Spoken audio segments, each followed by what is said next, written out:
अस्सलाम वालेकुम, मेरा नाम डॉक्टर सबा है और आज हम जिस बारे में बात करेंगे वो ये है जिसकी मैं इंडिविजुअली भी जिनको बता सकती थी मैंने उतना बताया, पर मुझे लगा कि इस बारे में एक वीडियो होनी चाहिए ताकि सबको अवेयरनेस हो, सबको पता लगे कि एक नॉर्मल एचपी इलेक्ट्रोफोरेसिस की रिपोर्ट किस तरह से होती है और एक कैरियर की रिपोर्ट किस तरह से होती है।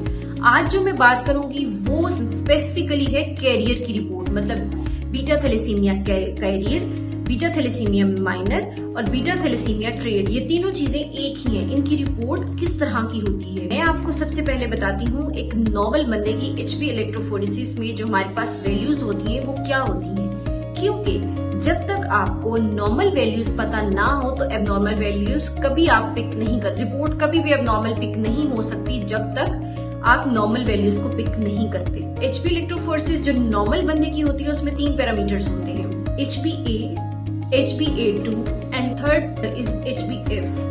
HbA जो हमारे पास होती है वो 95% नॉर्मल है, HbA2 आपके पास 2 to 3% नॉर्मल होती है और HbF लेस देन 2%। ये तो हो गई हमारे पास नॉर्मल रिपोर्ट। बात करते हैं जो थैलेसीमिया कैरियर है, रिपोर्ट आ गई थैलेसीमिया कैरियर की रिपोर्ट आ गई। हमें कैसे पता चलेगा कि भाई ये रिपोर्ट थैलेसीमिया कैरियर की है? तो मैं आपको बताती हूँ। इसमें हम देखेंगे कि सबसे HbF का इतना खास रोल नहीं होता। बास टाइम जब हम रिपोर्ट कराते हैं, रिपोर्टिंग जब हमारी होती है तो उसमें समटाइम्स HbF को स्किप किया होता है, तो आपने उससे बिल्कुल परेशान नहीं होना। आपने HbA और HbA2 को देख लेना, उसी से आपको कंफर्म हो जाएगा कि आप थैलेसीमिया कैरियर हैं या नहीं है।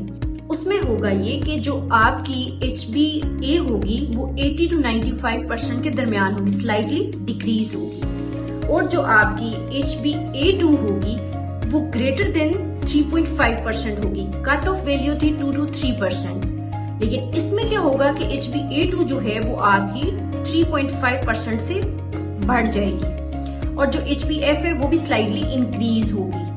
HbF ना भी हो तो परेशान नहीं होना, ये मैं सेकेंड टाइम इसलिए बता रही हूँ कि समटाइम्स हम परेशान हो जाते हैं कि भाई इसमें तो HbF है ही नहीं, तो कैसे पता लगेगा कि हम कैरियर है? वो आपको HbA और HbA2 से पता लग जाएगा। मैं आपको एक रिपोर्ट दिखाती हूँ। अब इस रिपोर्ट में देखिए, जैसे कि मैंने आपको बताया था कि हम अगर HbF ना भी हो तो आपने परेशान नहीं होना। अब इसमें हमारे पास उसने 2 Hb के लेवल्स दिए, HbA उसने 93.2% दिए। जैसे कि मैंने आपको बताया था कि HbA 80 to 95% के दरमियान होगी, तो देखें इसमें उसने 93% दी है, मतलब स्लाइटली डिक्रीज है, लेस देन 95% है। ये हमें बताता है कि कुछ है, ठीक है, मतलब कैरियर वाली कोई पिक्चर हम देख रहे हैं ऐसी। अब देखें उसने नीचे HbA2 दी है जो कि ग्रेटर देन 3% है। हमने देखा था कि HbA2 के जो लेवल्स थे वो नॉर्मल थे 2 to 3% और इसमें आई है 6.8%। तो इधर ये चीज कंफर्म होगी कि ये patient beta thalassemia trait minor या कैरियर का है।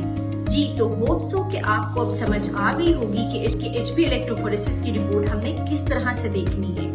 अगर आपको हमारी वीडियो अच्छी लगी हो और आप ऐसी मजीद इन्फॉर्मेटिव वीडियो चाहते हैं तो please like subscribe our channel that Elma.